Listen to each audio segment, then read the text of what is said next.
কুষ্টিয়ার দৌলতপুরে পদ্মা নদীতে টর্নেডো হয়েছে। পদ্মা নদীর পানি আকাশে ওঠার বেশ কয়েকটি ভিডিও সামাজিক যোগাযোগ মাধ্যমে ফেসবুকে ভাইরাল হয়েছে।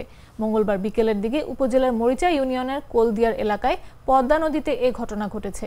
এই ঘটনা ঘটলে স্থানীয়রা আতঙ্কিত হয়ে যায়। প্রায় 10 মিনিট ধরে এই দৃশ্য দেখা গেছে বলে জানিয়েছেন স্থানীয়রা।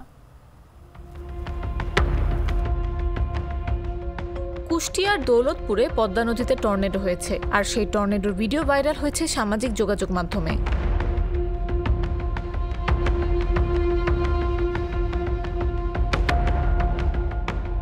মঙ্গলবার বিকেলের দিকে উপজেলার মরিচা ইউনিয়নের কোলদিয়ার এলাকায় পদ্মা নদীতে এই ঘটনা ঘটে। এ সময় নদীর পানি আকাশে উঠতে দেখা যায়। এতে কোনো ক্ষয়ক্ষতির ঘটনা না ঘটলেও আতঙ্কিত হয়ে পড়েন স্থানীয়রা।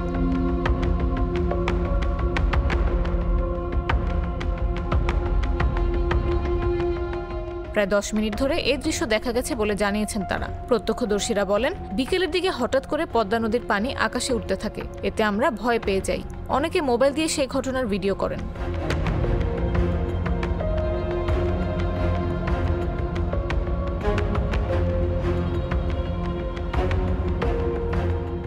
দৌলতপুর উপজেলা নির্বাহী কর্মকর্তা আব্দুল হাই সিদ্দিকী বলেন, ঘটনা সত্য। বিকেলের দিকে এই ঘটনা ঘটেছে, তবে এতে কোনো ক্ষয়ক্ষতি হয়নি।